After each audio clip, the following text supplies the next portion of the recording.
Whistler.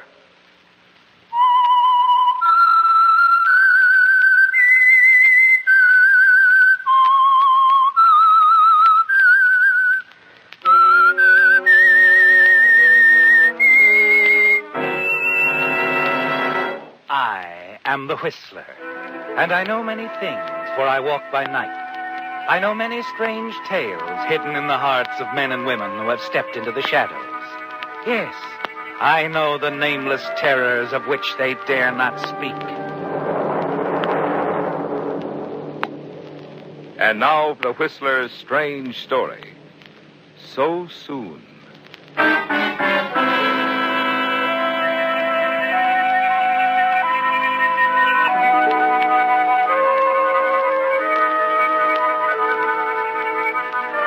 Ted Gray had music in his heart.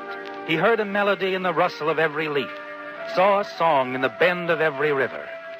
A few years ago, Ted teamed up with lyric writer Al Wilson. And now Ted Gray and Al Wilson formed one of the most successful songwriting combinations in the profession.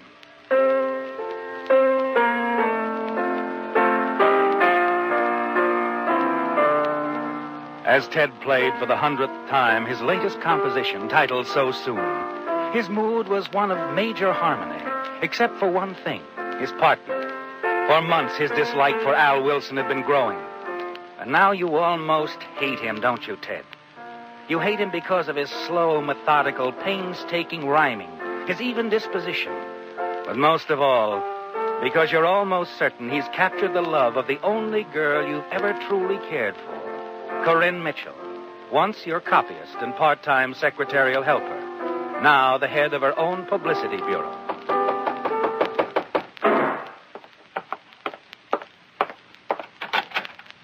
Hi, Ted. Sorry I'm late. You're always late. Did you finish the lyrics? Yeah, all but a couple of lines. Now, you've been playing around with them for 3 weeks. I know, but you knocked out a great tune this time, kid, and I want to be sure the lyrics are just as good as the tune. That would be a novelty. I don't know. You've done all right with me. I know a couple of composers who've done just as well and paid a lot less. You're getting 50% of the royalties. Why, Regan only gets 20% of the lyrics he writes for Joe Winslow's tunes. Well, why don't you get Eddie Regan to write your lyrics? He's under contract to Winslow. Oh, we got a contract, too, 50%, remember? And it's that or nothing. Any time you want to call off the whole thing, well, all you have to do is say so. Incidentally, mentioning our contract reminds me of a change I want. What kind of a change? Well, that clause that if one of us dies, the other gets complete ownership of all of our numbers. How come you want that change all of a sudden? Neither of us has any near relatives. Nobody close enough to leave anything to. Well, I expect to have a near relative soon. A very near relative. A wife. Who's the lucky girl? Corinne. Corinne? Yeah, Corinne. You're engaged? Well, not yet, but I'm going to ask her as soon as I see her. And you think she'll say yes? I think so. Oh, you slay me, Al. What's so funny? Well, I got news for you. Corinne's going to marry me. Funny she didn't say anything to me about that last night. Oh, not so funny. I asked her not to say anything until we got So Soon rolling. Well, I'll believe that when she tells me.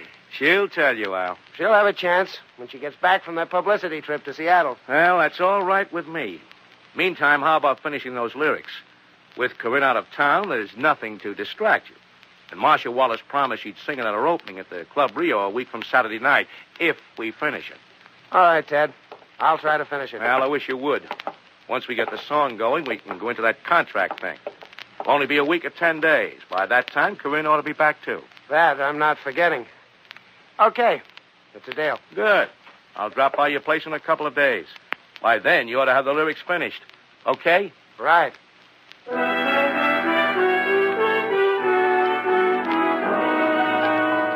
As the door closes behind your partner, you realize for the first time how much you really hate him. How easy things would be for you if something happened to Al. You would be sole owner of all the songs you now own jointly, wouldn't you, Ted? And with Al out of the way, you're certain Corinne would marry you in a moment. Then it hits you.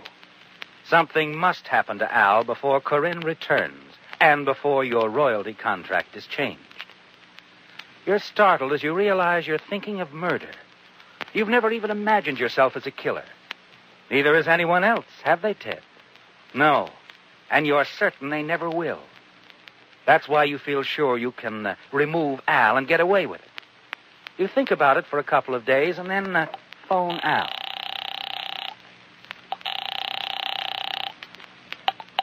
Hello? Hello, Al. Ted. Oh, how are you coming on the lyrics for so soon? Oh, I think I'll finish it tomorrow. I only need one line.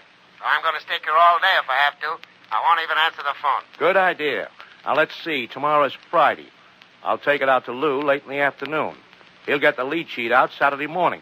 That'll give Marcia time to learn it before her opening at the Club Rio. Plenty of time. I think I'll have it tomorrow, Ted. Well, hop to it, kid. Phone me when it's finished.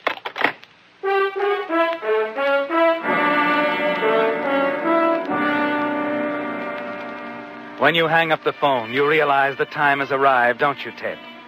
You pace the floor of your apartment most of the night. And by morning, you're satisfied your plan will succeed. At 10 o'clock, you pick up the phone again.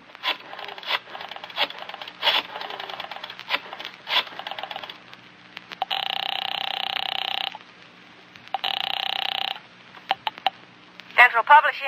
Hi, Gracie. Ted Gray. Hello, Ted. Is the boss in? Not yet. How about Frankie? Nobody here but me. They're both tied up until after lunch, about 3. 3 it is. I'll run by Al's place. Have lunch with him. Pick up the lyrics of So Soon if he's finished them. That'll make Lou real happy. Me too, honey child. See you around 3.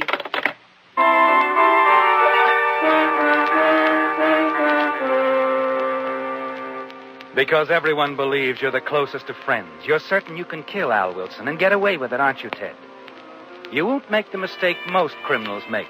Prepare a perfect alibi, make elaborate plans, and then trip yourself.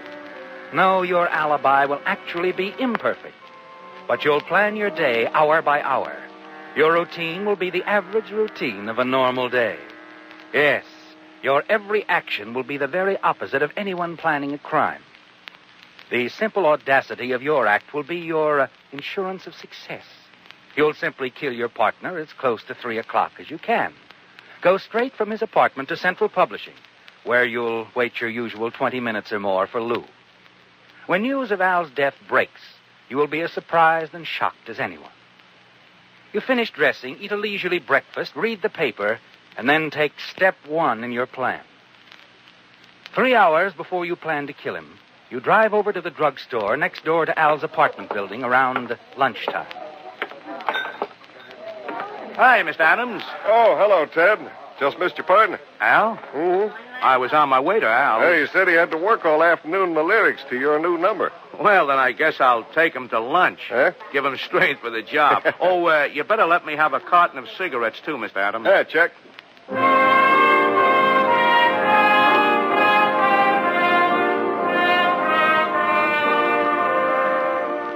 Well, Ted, you now have at least one reputable witness who, if needed, will testify you were on the way to Al's place to take him to lunch.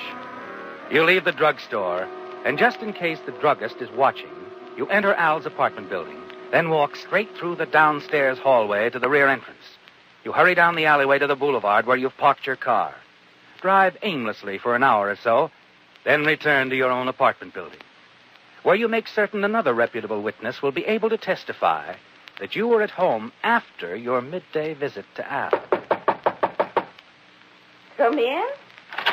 Oh, good afternoon, Mr. Gray. Oh, hello, Mrs. Carter.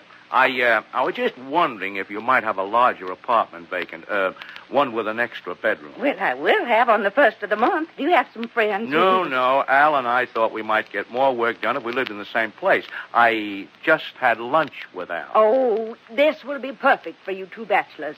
I can't show it to you right now, but... Oh, that's all right. It's all right. I want Al to see it anyway. Besides, I've got a little copying to do. Then I've got to get out to Central Publishing. I just wanted to make sure you had one. We'll take a look at it Sunday.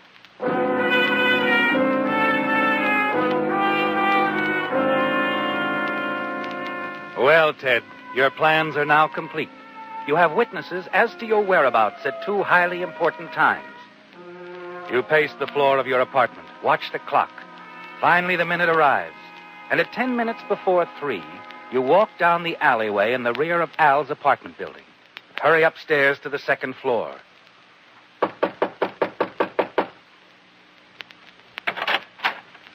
Oh, hello, Ted. Come on in. Well, how are you coming on that line? I got it. Well, let's hear it. Why must I end my dreams so soon? Like it? Why must I end my dreams so soon? Huh?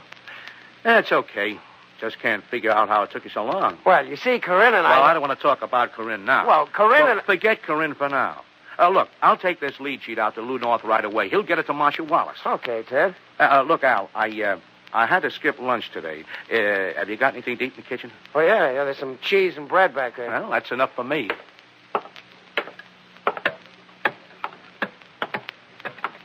But it isn't food you're after, is it, Ted?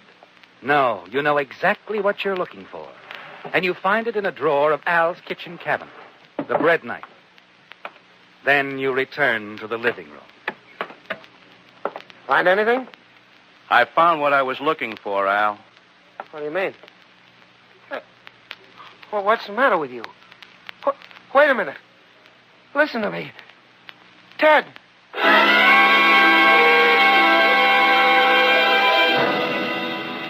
It's done, isn't it, Ted? Now you must be careful to establish the one important time factor of your day's activity.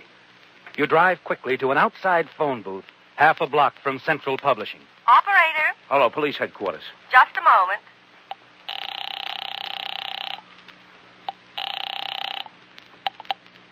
Police headquarters, Sergeant Quinn speaking. Hello. There's a dead man in apartment 203 in the Cheswell Apartments on Los Palmas. Who is this? Who's talking? That's something you'll never know, Sergeant.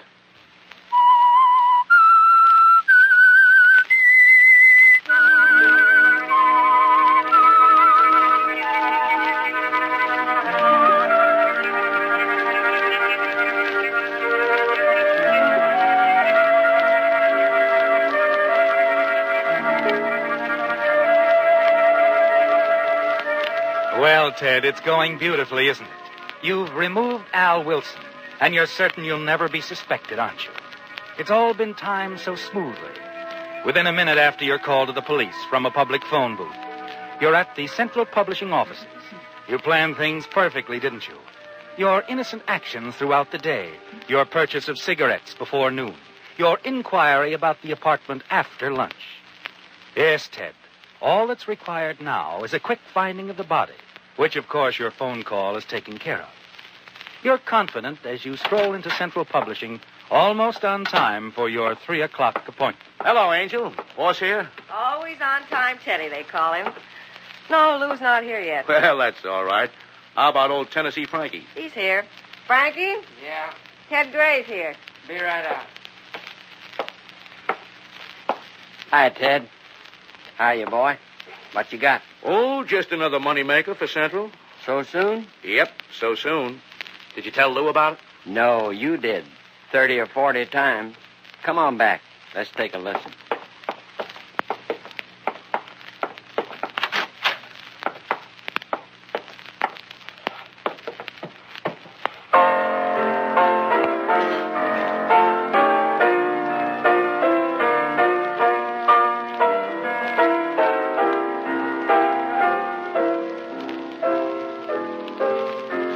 Sounds like it might go. Well, is that the best you can say about it? That's the best I can say about any song. You never know.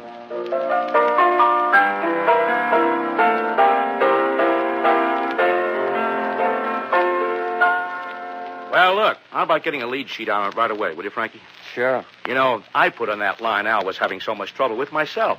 I saw him just before lunch. He was still having trouble, so I knocked it out myself. Why must I end my dream so soon? You like it? Sounds all right. Well, I'm glad you like it. I'll pick up the lead sheets tomorrow, Okay. You want it on the phone, Ted. Okay, why all the excitement? It's the police department. Oh, okay, take it easy. I haven't robbed any banks. It's about Al. Al, what's the matter with him? I don't know. The officer found out you were Al's partner. He wanted to know if you were here. Maybe he's had an accident. Accident? Oh, no, not Al. He's too careful. Hello? Yes? Yes. What? Couldn't be. Murdered? Oh, no. No. No, I'll be right down. Al's dead. Al? Yeah. But how? How? The cops say he was murdered.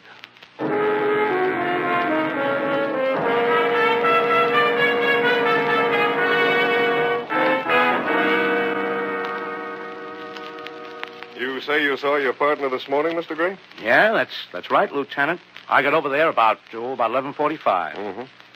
He was all right? Oh, fine. He was trying to finish the lyric to our latest number. We needed only one line, so we made a couple of sandwiches and ate them in the apartment and worked on it. Can you prove you were there at that time? No, I can't prove it, but I think Mr. Adams, the druggist, will tell you I bought some cigarettes just before I went to Al's. I see. How long were you in Al's apartment?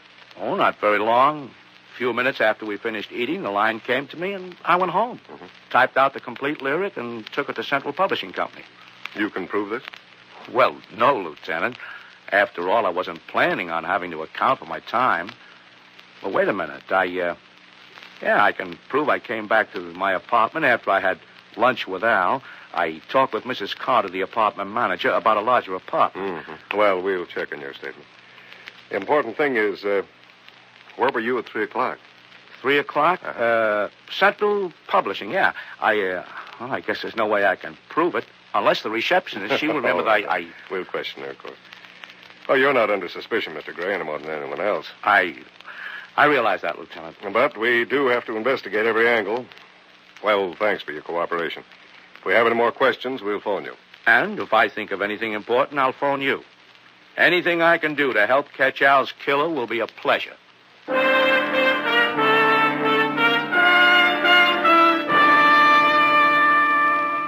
You return to your apartment, certain you're beyond the slightest suspicion. Next day, you phone Central Publishing, learn that the police have double-checked your statements, and smile when you realize that Gracie, the receptionist, verified that you were at Central Publishing at the time Al Wilson was killed. 2 days later, you receive a shock. You phone Corinne's office, learn she returned from Seattle the morning Al was killed, that she tried to phone you, and then left for San Diego the same evening. You get her San Diego address, send her a telegram. Tell her to be sure and be back in time for Marcia's opening at the Club Rio. The following Saturday night finds the two of you sharing a table there. You know, Ted, it seems... Well, I don't know. It was only last week that Al... Don't worry about it, honey. Al and I both promised Marcia she could sing it the minute we finished it. He wouldn't have it any other way, believe me. No, I suppose not. Now, look, Corinne. Al was the closest friend I ever had. We both agreed that if anything ever happened to either one of us, well, the other go right ahead. I know. Sure you do. Naturally, you feel low, honey, being in love with Al and... No, Ted. I was fond of Al, but I'm surprised you thought that. I thought you knew how I felt. Well, you mean me, Corinne? Let's talk about it some other time. Oh, but Please, Ted. Well, of course, honey, of course. Only well, you've made me happier than I've ever been. Ted. Yeah? When did you tell me you finished that lyric? Why, just after lunch, the day I was killed. The line just came to me.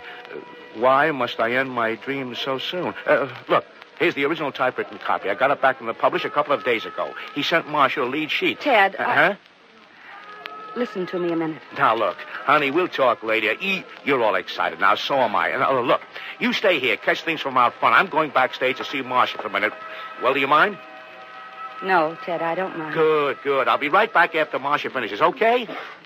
Okay. Oh. What's so amusing, Ted? Nothing's amusing, honey. Only it's just like you said. Okay.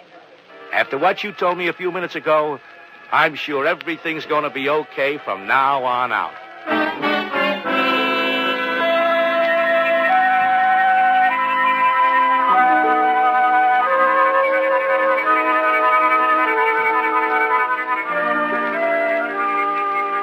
Well, Ted, you're certain you've won, aren't you? You have complete ownership of So Soon and all the other songs fashioned by you and your late partner. And you learned just a few moments ago that lovely Corinne Mitchell, the one woman you've ever really loved, feels the same way about you. Standing in the wings of the semi-dark stage, your pulse quickens as the spotlight reaches Marcia Wallace, and the orchestra goes into the introductory bars of So Soon.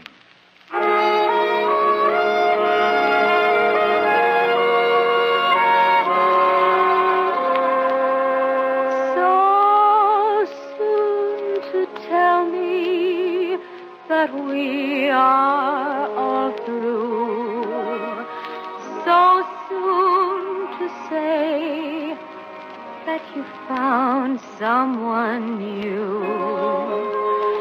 So soon to leave me so lonely and blue.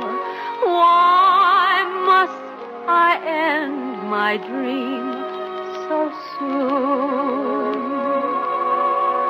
It was just yesterday. In your arms I heard you say you'd love me forever. Your forever meant a day. Others are waiting to sing me love's tune. But I can't forget our love so soon. I can't forget our love so soon.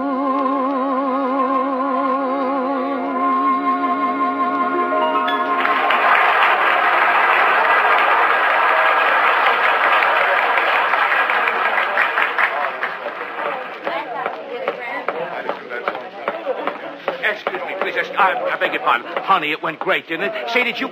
Oh, I'm sorry, Corinne. I was so excited I didn't notice That's that you all were- right, Ted. This is Lieutenant Roberts.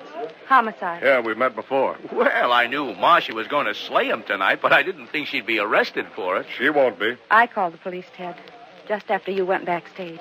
You? But why? Because you killed Al Wilson. Me? Oh, you're crazy, Corinne. It was you. It had to be you. Now, look, That Corinne. new line you said you wrote, why must I end my dream so soon? That was the tip-off, Ted.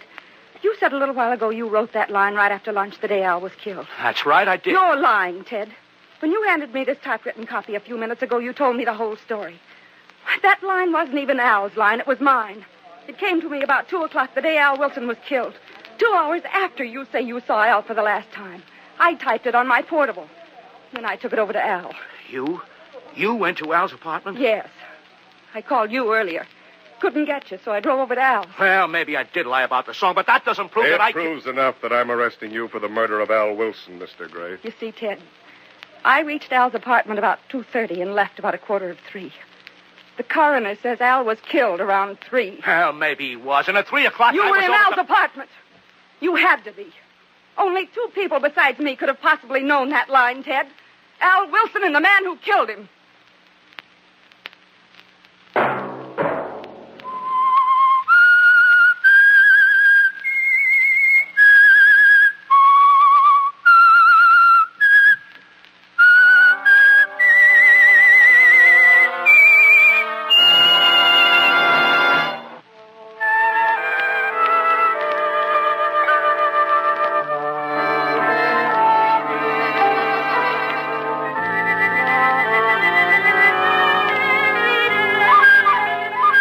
Whistler, whose strange story you have just heard, will be back next week with another tale from his never-ending file. This is the United States Armed Forces Radio Service.